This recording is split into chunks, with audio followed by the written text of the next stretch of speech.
segurança. E nós nos esquecemos que Jesus deixou um novo mandamento, escrito inclusive em Mateus capítulo 5 ao capítulo 7, que é o Sermão da Montanha. E no Sermão da Montanha, Jesus nos mostra os sinais para uma vida abençoada. O problema é que a gente despreza esses sinais e a gente vai entrando pelo caminho que a gente não deveria tomar. Paulo levanta e fala para aqueles homens: ei, Deus me deu um sinal, a viagem por aqui não vai ser boa. Ei, Deus me deu um sinal, não vamos sair daqui hoje, vamos esperar o inverno passar. E simplesmente aquele povo ou aquelas pessoas rejeitam os sinais. E elas tomam a sua própria decisão. Agora, por que elas rejeitam sinais? Você viu no texto? Por que elas rejeitam sinais? Porque não é lógico, irmãos. Não é lógico. Quem está falando de navegação? Quem é? Um prisioneiro. Não é o capitão. Não é o marinheiro. Não é o comissário de bordo. Não, quem está falando de que vai cair uma tempestade, quem está falando de que o barco vai naufragar é um prisioneiro, não sabe nada de barco, não sabe manusear um leme, não sabe a diferença entre popa e proa, não sabe a diferença entre mastro e vela, ele não sabe a diferença de nada, mas ele levanta e diz: ei, não vamos sair desse porto que pode ser perigoso para nós. E o texto diz no versículo de número 11, que o oficial cria mais no piloto e no dono do navio do que em Paulo. Por que o oficial cria mais no dono do navio e no piloto do que em Paulo? Porque não é lógico você crer numa pessoa que não entende da situação. E eu quero dizer uma coisa para você aqui essa noite. Existem sinais que Deus traz para você e que Deus aponta para você que são ilógicos. Não, racionalmente não batem. Racionalmente você vai fazer a conta e falar: não está certo isso, não está certo. Inclusive existem coisas nos nossos dias atuais que são ilógicos. Por exemplo, um jovem médico que me procurou um tempo atrás e disse: pastor, eu estou decidido a diminuir a minha carga horária de trabalho para dedicar mais tempo à minha família. Eu não terei todo o patrimônio que sonhava quando estava na faculdade, porém eu quero deixar um patrimônio emocional e espiritual para minha casa. Não é lógico. Porque ele tem que ouvir o consumo, ele tem que ouvir a demanda médica, ele tem que ouvir a possibilidade de projeção profissional. Não é lógico um jovem médico, depois de 5 anos de faculdade, mais 5 anos de formação em residência, decidir por diminuir a sua carga carga de trabalho para cuidar da família. Não é lógico. Tem muitas coisas que não são lógicas. Por exemplo, pedir perdão quando você está com a razão, não é lógico. E aí você vem e fala para mim: pastor, eu não vou pedir perdão para ele, porque eu estou com a razão. Mas a Bíblia não nos chama a agirmos logicamente. A Bíblia nos chama a agir sensatamente, por sabedoria e não por lógica. Porque eu vou dizer uma coisa para vocês, eu não tenho tempo para contar. Mas se fosse por lógica, nem em Sertanópolis eu e minha família estaríamos. Estar hoje em Sertanópolis pregando para você é ilógico para mim. Para minha família, há 1 ano atrás, isso era irracional. Para as pessoas mais próximas de nós, chamaram isso de loucura. Mas eu sabia que se eu permanecesse onde estava, a tempestade viria. Então eu preferi agir na ilógica, eu preferi agir naquilo que racionalmente não poderia se provar, para depender pela fé do que Deus poderia fazer na minha vida. E hoje, 1 ano depois, eu não me arrependo nem 1 centímetro, nem 1 minuto. Por isso existem coisas na nossa vida que é ilógico. É ilógico uma pessoa que está com dívidas dar o seu dízimo. É ilógico, né? A pessoa está com dívida, ela vai dar o dízimo. Mas pergunta para algumas pessoas da igreja que estiveram endividadas por muito tempo e depois começaram, no meio da sua dívida, serem dizimistas e ofertantes. Pergunta o que aconteceu na vida deles. Eu poderia dar alguns nomes aqui, mas vou preferir me calar, porque eu não pedi autorização para essas pessoas para falar o nome delas. Mas conheço o testemunho, inclusive estão aqui sentadas. A verdade é que é ilógico muitas coisas na nossa vida, só que a gente prefere ouvir o piloto. Ah não, ele tem a razão. Ah não, o médico falou que tem que ser assim. Ah não, ele falou que o mercado está desse jeito. Não, ele falou que a crise a gente tem que se conter. Ah, ele falou não, que aquela igreja é desse jeito. E a gente vai na lógica humana e a gente perde a oportunidade de depender pela fé.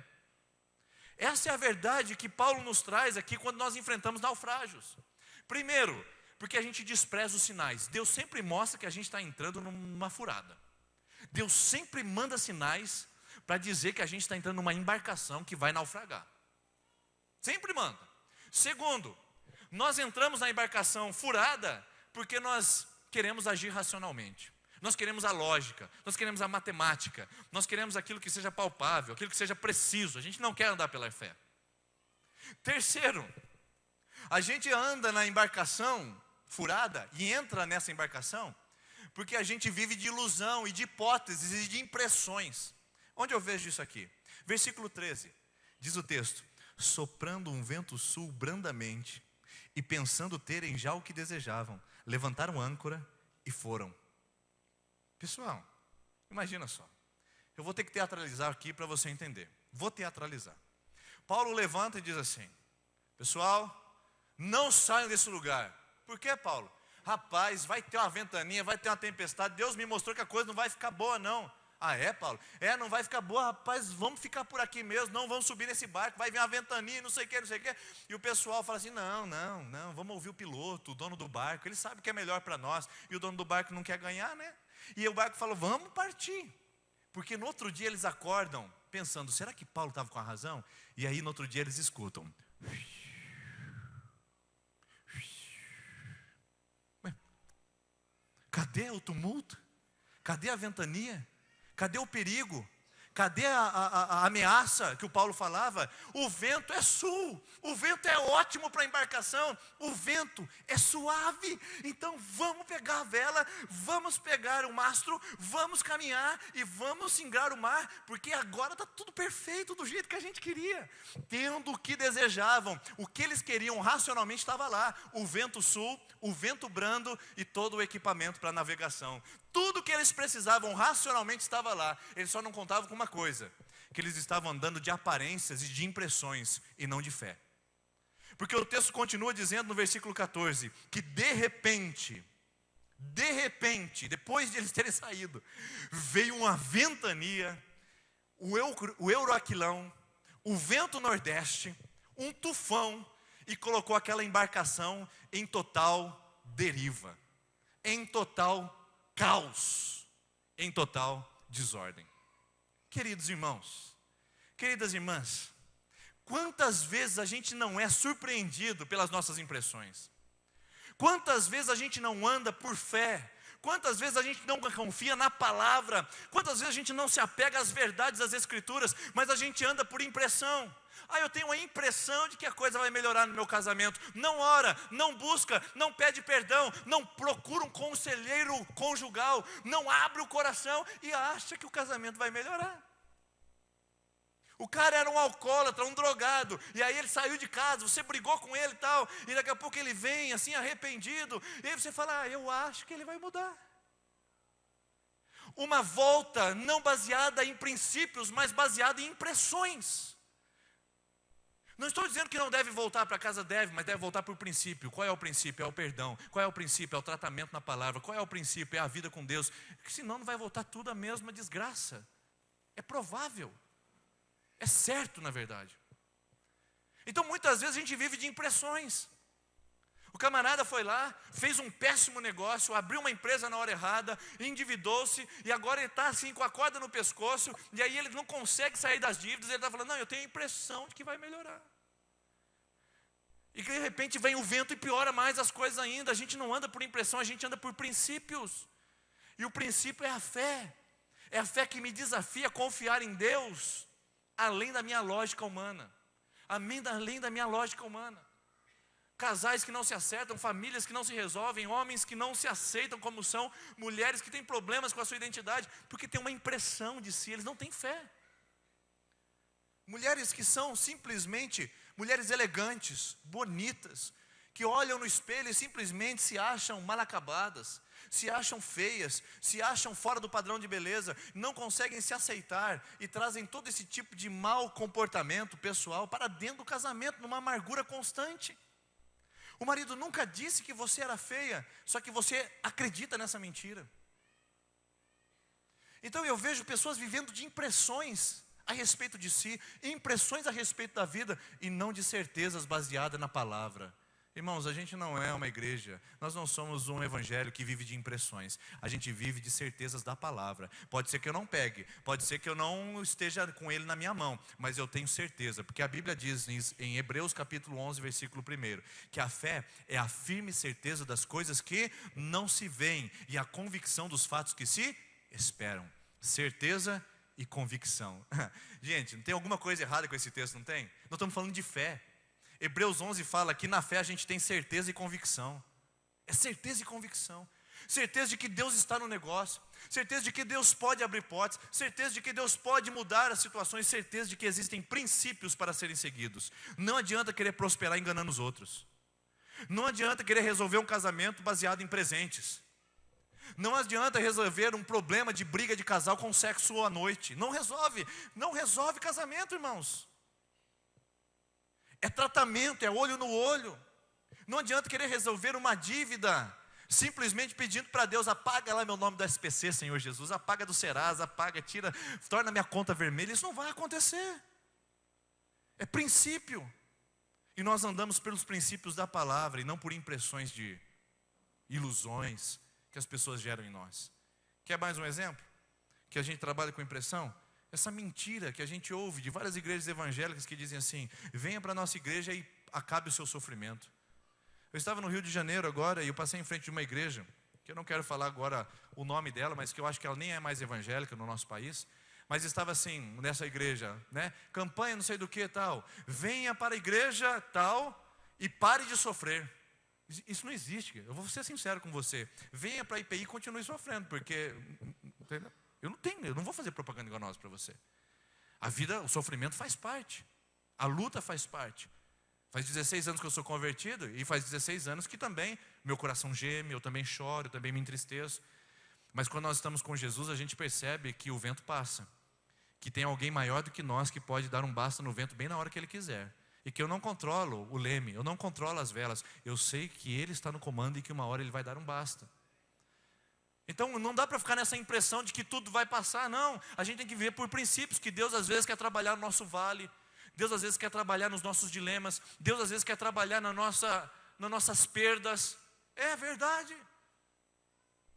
Então o que eu quero essa noite é destacar para você que nem sempre a gente pode ficar pensando que tudo é do jeito que a gente gostaria, que a gente planejou. Porque pode ser que a gente desprezou o sinal. Pode ser que a gente fez uma matemática racional humana. Pode ser que a gente teve uma impressão errada. E aí o vento vem. E quando o vento vem, qual é o vento que você está vivendo hoje? É o resultado das suas más escolhas? Dos seus maus negócios?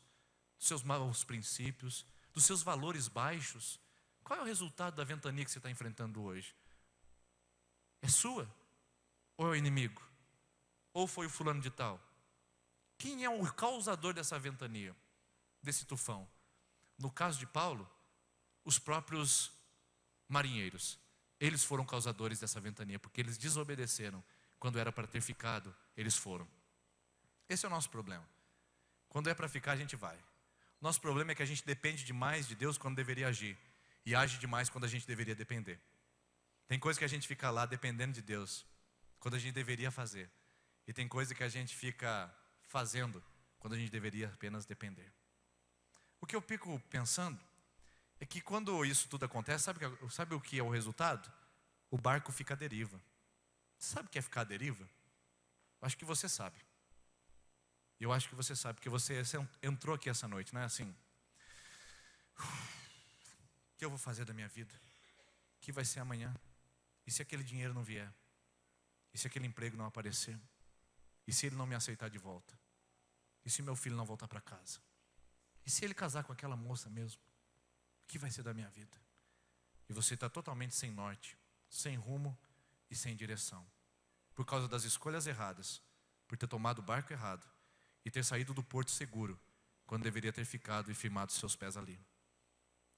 E o texto diz no versículo 20: por isso nós perdemos toda a esperança de ser salvo. Está sem esperança hoje? Agora o versículo 21.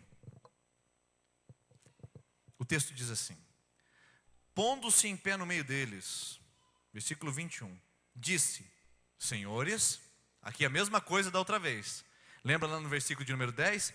Pondo-se em pé, disse: senhores, o Paulo é um cavalheiro, o Paulo é um lorde, ele sabe tratar as pessoas. Ele fala assim: senhores, vocês deveriam, na verdade, ter me ouvido e não ter partido para Creta, para evitar esse dano e essa perda.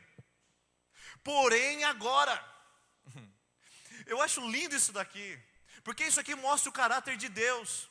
Paulo está dizendo: vocês causaram tempestade, vocês viveram o vento, vocês provocaram esse tufão, vocês são os causadores de não ter visto o sinal, de ter agido pela lógica e não pela fé, de ter desobedecido deliberadamente com as suas consciências. Vocês são os causadores de todo o mal que nos veio. Nós estamos à deriva, faz 3 dias que a gente não vê nem a lua e nem o sol, nós estamos perdidos, o nosso barco está sendo destruído, tudo acabou por causa de vocês. Vocês são os responsáveis por isso. Só que não para aí, porque o Paulo fala assim: porém agora. Porém agora. Repita comigo: porém agora. Esse é o caráter do Deus que nós servimos nesse lugar. Ele disse assim para você essa noite: você não deveria ter feito isso. Você não deveria ter saído quando deveria ter ficado. Você não deveria ter aceitado quando deveria ter recusado. Você não deveria ter praticado isso, você não deveria ter tomado essa escolha. Você causou o seu tufão, você causou o seu vento, você foi o causador da tempestade, você causou esses danos à sua casa, você causou dano ao seu patrimônio, você causou danos ao seu nome, à sua integridade. Você é o responsável, você é a responsável por isso. Deus está dizendo isso essa noite para você, mas Deus vai além. Deus olha para você e diz assim: porém agora, daqui para frente pode ser diferente. Daqui para frente Deus pode mudar a sua história. Daqui para frente as coisas podem ser transformadas. Esqueça o que você fez lá, esqueça as marcas do passado, esqueça as decisões equivocadas, porque a partir de agora pode ser diferente. A partir de agora pode ser um novo casamento, pode ser um novo homem, uma nova mulher, um novo filho, um novo funcionário, uma nova empresa, um novo crente, uma nova pessoa. Você foi o causador da tempestade, porém agora você tem a oportunidade de se levantar. Agora você tem a oportunidade de reviver tudo que é bom de Deus na sua vida, porque Deus não vai te escravizar pelo resto da sua vida ao seu passado. Ele quer dar um futuro ao seu passado. Deus quer dar um futuro ao seu passado. Você que fica escravizado nas escolhas erradas, você que fica condenando pessoas por terem agido de má forma, você que fica olhando para a sua história e fazendo de vítima, Deus está dizendo para você essa noite: porém agora, a partir de hoje, nesse momento, right now, se a gente pudesse dizer, agora é o seu momento com Deus. Levanta desse estado, sai dessa condição, viva o melhor de Deus e abandone a escravidão da condenação do passado. Paulo olha para todo mundo e diz assim: ei, vocês estão vendo? Vocês deveriam ter ouvido. Mas Deus vai trazer graça por nós. Sabe por quê? Ninguém vai se perder. Ninguém vai se perder. E aqui eu encerro no versículo 22. Ninguém vai se perder, somente o... que vai se perder? Ninguém vai se perder, somente o navio. Paulo dá uma olhada para eles e fala: gente, vocês são causadores da tempestade, mas fique tranquilo, Deus é um Deus de graça, porque agora Deus vai dar a oportunidade de a gente fazer o certo. Ninguém vai se perder a não ser o navio. Sabe o que é o navio? O que é o navio? O navio é a segurança. O navio é a embarcação que traz tranquilidade. O navio é a embarcação que traz o conforto. O navio é a embarcação que traz a segurança. E Paulo olha para eles e diz assim: vocês vão perder o navio. O navio vocês vão perder. Agora imagina só, você está dentro do navio, no meio do mar. Aí o camarada olha para você e fala assim: ninguém vai morrer aqui não, só o navio que a gente vai perder. O que você imagina? A notícia não é boa. Poderia estar dando essa notícia lá quando a gente estava em terra, né? O navio vai se perder, mas a gente vai ficar na terra. Mas no meio do mar, Paulo fala: ninguém vai se perder a não ser o navio. Sabe o que ele estava dizendo? Chamando aqueles homens ao ilógico de novo. Chamando aqueles homens ao irracional de novo, para poderem agir e pensar pela fé, para eles poderem olhar agora de uma maneira completamente diferenciada das suas vidas. Então essa noite, você precisa perder o seu navio também. O que é o seu navio? O que é o seu navio essa noite que você precisa perder, para você voltar à fé e à confiança de que Deus é que está no controle? Esses homens precisariam perder o navio para se lembrar de que Deus é que cuida, de que Deus é que orienta, de que Deus é que conduz, mesmo no meio das tempestades. Que navio é o seu? Por que Deus está fechando essa porta na sua vida? Será que não é seu navio? Por que será que essa perda chegou justo agora, nesse momento? Será que não era o seu navio? Por que essa instabilidade emocional justo agora? Será que não é seu navio? Por que esse término? Será que não é o seu navio? Talvez Deus esteja destruindo o seu navio, a sua margem de segurança humana, para mostrar para você que Ele faz as coisas pelo controle dEle, para a glória dEle, pelo poder dEle, para que você não se apoie simplesmente nas coisas que você pode ver, apalpar e racionalizar. Hoje é a noite de você entender que agora, pois, se você perdeu o seu navio, se você está vivendo a deriva, e se você é o resultado dos seus próprios problemas, eu queria te convidar essa noite a você entender que se o trovão e o mar se erguendo vem, sobre a tempestade você pode ir além. Você pode chegar um pouco à frente, se você depender de Deus, mas se depender do seu navio, certamente ele se perderá, e você naufragará junto com ele. Essa noite é tempo de você dizer ao Senhor, a partir de hoje, Senhor, dia 23 de agosto de 2016, não importa o que aconteceu em 2015, em 2000, em 99, em 83, em 74, o que eu quero viver é a partir de agora. Mais agora é a sua nova chance, é a sua nova oportunidade de derrubar um gigante que está ventando e trazendo temor no seu coração. Vou chamar a equipe para vir aqui à frente e nós vamos cantar essa canção, Se o Trovão e o Mar se Erguendo Vem. E eu quero pedir que você, essa noite, nós vamos orar. E nós vamos orar por você que está na sua quinta, sexta, sétima semana, e você que está na sua primeira semana. Hoje você que entrou pela primeira vez pode começar a sua campanha de oração. São 7 semanas buscando ao Senhor, pedindo direção e orientação para a sua vida. Então você hoje vai pegar o seu cartãozinho que estará aqui à frente, no balcão à nossa saída. Então você só vai vir receber oração aqui à frente. Hoje já conta a primeira. Se você vai começar a sua campanha, hoje é o primeiro dia da sua campanha de oração. Então você vem aqui à frente junto com os outros irmãos, vai receber oração, pegar o seu cartãozinho. Semana que vem a gente se encontra na segunda semana para orar e interceder pela sua vida.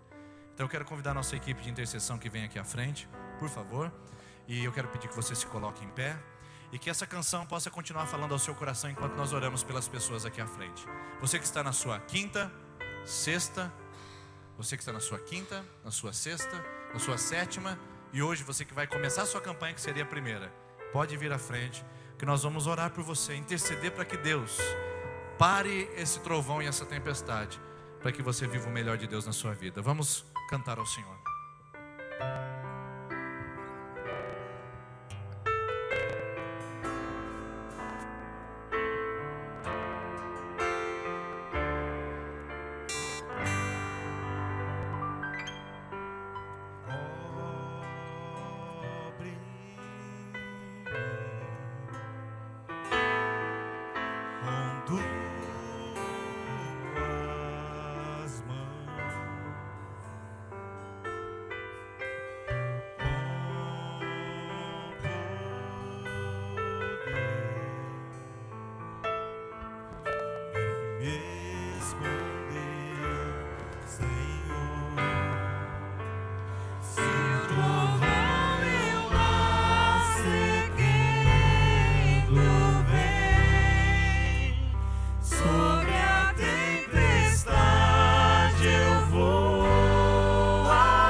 quero convidar você essa noite, nesses minutinhos que nós temos para encerrar. E nós vamos encerrar aqui na frente. Você que entendeu que essa mensagem é para o seu coração, você que queria ouvir essa noite, agora pois, que eu tenho a oportunidade de hoje reconstruir, de hoje refazer, de hoje começar uma nova história. Você que entendeu essa noite que agora pois é uma oportunidade de você viver um novo tempo em Deus, de deixar o passado que te machuca e te fere, e começar um novo tempo na graça de Deus, na sua casa, no seu trabalho, nos seus sonhos. Eu quero convidar você a vir aqui à frente. Nós vamos cantar esse refrão: se o trovão e o mar se erguendo vem, sobre as tempestades eu vou além. Pode vir aqui à frente, tome esses lugares aqui. Isso, fica de frente aqui comigo, que nós vamos orar por você, para que você possa viver um novo tempo. Talvez você causou essas tempestades e sabe disso. Então se arrependa, diga: Senhor, eu não deveria ter saído do porto seguro, eu não deveria ir por aquele caminho, eu não deveria ter tomado aquela escolha, mas hoje eu estou aqui para viver o agora pois, o novo tempo, a nova oportunidade do Deus de graça, de misericórdia, de alegria e de paz. Pode vir aqui à frente, por favor. Vamos cantar? Se o trovão e o mar, creia nisso. Você tem agora a presença de Jesus. sobre a tempestade eu voarei, sobre as águas tu também és rei. Descanse, descanse, descanse no Senhor. Levante as suas mãos assim, você que está à frente, e diga: se o trovão, diga isso. Chegou o tempo de descansar nas promessas. Chegou o tempo de começar de novo, um novo tempo, um novo momento, novas oportunidades. Agora pela direção do Espírito Santo, pela condução do Pai. Sobre as águas tu também és rei. Descansarei, pois sei. Descansarei, descansarei. Descansarei, pois sei que és Deus. Descansarei, pois sei que és Deus. Senhor, nós estamos nesse coração, nós estamos nessa perspectiva, que hoje não é o tempo da acusação, que hoje não é o tempo da condenação, de que hoje não é o tempo de ficar lembrando das coisas passadas e considerando as coisas antigas. Diz o Senhor essa noite: eis que faço coisa nova, porventura não estais vendo? Pai, a tua palavra diz que existe a oportunidade de ser nova criatura, de refazer, ó Deus, as coisas e as escolhas pela graça do Senhor. Por isso essa noite, esse homem, essa mulher, esse jovem, esta jovem que está aqui conosco, vem pedir para o Senhor, Pai, uma nova oportunidade de reconstruir seus sonhos, uma nova oportunidade de fazer as escolhas certas, uma nova oportunidade de não viver escravo do pecado, de não viver escravo do passado. Senhor, uma nova oportunidade, e sabemos que o Senhor é o Deus de novos começos. Agora pois, Ele sabe que deveria ter te ouvido, Senhor. Ela sabe que não deveria ter aderido àquilo. Eles sabem, ó Deus, que não deveriam ter tomado aquela direção. Mas essa noite o Senhor diz: agora, porém, nesse momento é um novo tempo. Por isso, Deus, nós abençoamos e nós oramos, arrependidos das escolhas erradas, racionais e lógicas, e às vezes até pecaminosas que fizemos, que nos trouxeram tempestades. Mas hoje nós recebemos do Senhor a bonança, o vento do Espírito, não um tufão mais, não um furacão de caos, mas o vento do Espírito Santo tranquilizando o nosso coração. Obrigado, Senhor, por essa noite. Obrigado pela certeza de que o Senhor nos dá. Porém agora é a oportunidade que o Senhor nos dá. Em nome do Pai, Senhor, em nome do Teu Filho Jesus, e em nome do Espírito Santo, nosso Consolador. Se você crê nisso, você pode aplaudir ao Senhor. Aleluia.